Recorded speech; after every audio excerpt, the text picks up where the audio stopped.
আসসালামু আলাইকুম। আমরা গরুকে সচরাচর ভ্যাকসিনেশন দেই চামড়ার নিচে, আবার অনেকগুলো ইঞ্জেকশন চামড়ার নিচে প্রয়োগ করে থাকি। এক ভাই প্রশ্ন করেছেন যে ভ্যাকসিন দিয়েছি, দেওয়ার পরে বা টিকা দেওয়া হয়েছে, টিকা দেওয়ার পরে সেই জায়গাটা ফুলে আছে, আমাদের করণীয় কী? অনেকেই এই প্রশ্নটা করে থাকেন। স্বাভাবিক একটা প্রশ্ন। মনের মধ্যে আপনারা আপনাদের অ্যানিমেলগুলোকে, গরুগুলোকে খুব ভালোবাসেন, যার কারণেই একটু যদি ফুলে যায় একটু ব্যতিব্যস্ত হয়ে পড়ি যে আসলে কি করতে হবে, কি করব কি না করব। অনেকেই সাজেশন দিয়ে থাকেন, অনেকেই সাজেশন দেন যে যে জায়গাটা ফুলে গেছে এটা গরম বালি দিয়ে, গরম করে নেওয়ার পরে ওখানে কাপড় দিয়ে পেঁচিয়ে ওই জায়গাটায় সেঁক দিতে বা হট ফার্মেন্টেশন করার জন্য। বাট আমি এই জায়গাতে দ্বিমত পোষণ করি। আমি এখানে সাজেশনটা একটু অন্যভাবে দিই যে ভ্যাকসিনেশন দেওয়ার ফলে আপনার যে ফোলাটা ফুলে যাবে, এই ক্ষেত্রে আপনাকে কিছু মেজার মেনটেন করতে হবে, তাহলে ভ্যাকসিনেশন দেওয়ার পরে ওই জায়গাটা ফুলে যাবে না। এক নম্বর হলো যে এটা প্রিকশন, এটা আপনি যদি মেনটেন করেন বা দেওয়ার সময় যদি এটা ভালোভাবে যিনি দিচ্ছেন এটা যদি মেনটেন করেন তাহলে ফুলবে কম। যে ভ্যাকসিনটা পুরোপুরি চামড়ার নিচেই গেল কিনা, যেটা চামড়ার নিচে যাওয়ার কথা এটা চামড়ার নিচে গেল কিনা, যেটা মাংসে যাওয়ার কথা এটা মাংসে গেল কিনা, এটা নিশ্চিত করা। এবং ভ্যাকসিন দেওয়ার পরেই আমরা যে কাজটা করি, হয় খামারি অথবা যে ভ্যাকসিনেটর ভ্যাকসিন দিচ্ছে, ভ্যাকসিন দেওয়ার পরে একটা বড় করে একটা ডলা দিল, জোরে টিপে মেসেজ করে সমান করে দিল। জায়গাটা অনেক উঁচু দেখা যাচ্ছে, হয়তো 5 মিলি ইঞ্জেকশন দেওয়া হলো। 5 মিলি একটা জিনিস আপনার চামড়ার নিচে ঢুকবে।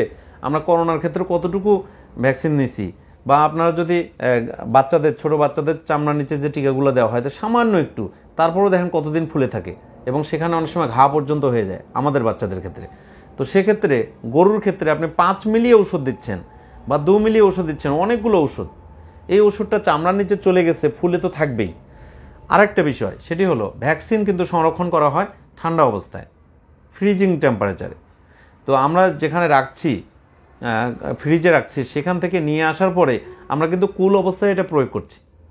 কুল অবস্থায় প্রয়োগ করার ক্ষেত্রে আমাদের শরীরের কিন্তু একটা রিয়াকশন হবে এখানে, কারণ টেম্পারেচার কিন্তু আলাদা, ডিফারেন্ট টেম্পারেচার, এটা অ্যাডজাস্ট করতে সময় লাগবে, একটা হাইপার সেন্সিটিভ রিয়াকশনও হতে পারে। তো এই টেম্পারেচারের কারণেও কিন্তু টেম্পারেচার ইমব্যালেন্সের কারণেও কিন্তু জায়গাটা খানিকটা ফুলে যেতে পারে। সবথেকে বেশি ফোলার যে কারণটা সেটা হচ্ছে ভ্যাকসিন করার পর মেসেজ করে দেওয়া। এটা আমাদের দেশে প্রচলিত একটা পদ্ধতি। ভ্যাকসিন দেওয়ার পরে যিনি ভ্যাকসিন করছেন উনি ভালো মতো ডোলে সমান করে দেন। এই যে ডোলে সমান করে দিচ্ছেন, এই কাজটাই করা উচিত না। ভ্যাকসিন আপনি চামড়ার নিচে দেওয়ার পরে ওটা যেমন আছে তেমনি থাকবে, আপনি নিশ্চিত করবেন শুধু চামড়ার নিচে গেল কিনা। এখন আপনি ভ্যাকসিন দেওয়া শেষ, দিয়ে গেছে কিন্তু ফুলে আছে, আপনার করণীয় যদি ইনস্ট্যান্ট আপনার আজকে ভ্যাকসিন দিয়েছে, দেওয়ার পরে কালকের মধ্যেই ফুলে গেছে, 24 ঘন্টা 48 ঘন্টার মধ্যে এটা বুঝতে পারেন, আপনি এখানে বরফের একটু দিতে পারেন, ঠান্ডা অনুভূতি এখানে দিতে পারেন, বরফ চেপে ধরতে পারেন। হয়তো একটা না 15-20 মিনিট চেপে ধরলেন, তারপরে আবার খানিকটা বিরতি দিয়ে আবার কিছুক্ষণ চেপে ধরলেন। এইভাবে আপনি দিনে 3-4 বার বরফ অ্যাপ্লাই করতে পারেন। তাছাড়া কখনোই গরম কোনো কিছু এখানে অ্যাপ্লাই করা যাবে না। আর যদি আপনি ঠান্ডাও অ্যাপ্লাই করতে না পারেন, আপনি এখানে পানি দেন, ঠান্ডা পানি 15 মিনিট 20 মিনিট ধরে দিয়ে দিতে পারেন। এটা দেওয়ার পরেও আপনাকে অপেক্ষা করতে হবে এটা কত দিনে এটা স্বাভাবিক অবস্থায় ফিরে আসে। আর কোনো ব্যবস্থা আপনার এখানে নেওয়া যাবে না। কেমন ব্যবস্থা? যে গরম কোনো সেঁক দেওয়া বা এটা সেটা এইরকম কিছু করা যাবে না। যদি মাংসে চলে যায়, চামড়ার নিচের ভ্যাকসিনটা যদি মাংসে চলে যায়, তাহলে অবশ্যই ওখানে পুঁজ তৈরি হবে, ফুলে যাবে এবং ব্যথা হবে, যেটাকে আমরা বলি যে এখানে ইনফেকশন হয়ে যাওয়া, বা এই জায়গাটার মধ্যে মাংসে চলে গেছে, ওখানে পচে গেছে মাংস, সেখানে যে কোনোভাবে এনিহাও ইনফেকশন হয়ে গেছে, তাহলে এই জায়গার ভিতরে পুঁজ হতে পারে। এরকম ঘটনা ঘটলে তাহলে অবশ্যই পুঁজ বের করে ড্রেসিংয়ে যেতে হবে, সেটা পরবর্তীতে ডক্টর আপনার ডিসিশন দেবেন। তবে আপনি ভ্যাকসিন দেওয়ার পরে স্বাভাবিকভাবে যে ফোলাটা থাকবে সে ফোলার ক্ষেত্রে সামান্য আপনি কোল্ড অ্যাপ্লিকেশন দিতে পারবেন, তাছাড়া আপনার কিছুই দেওয়ার দরকার নেই।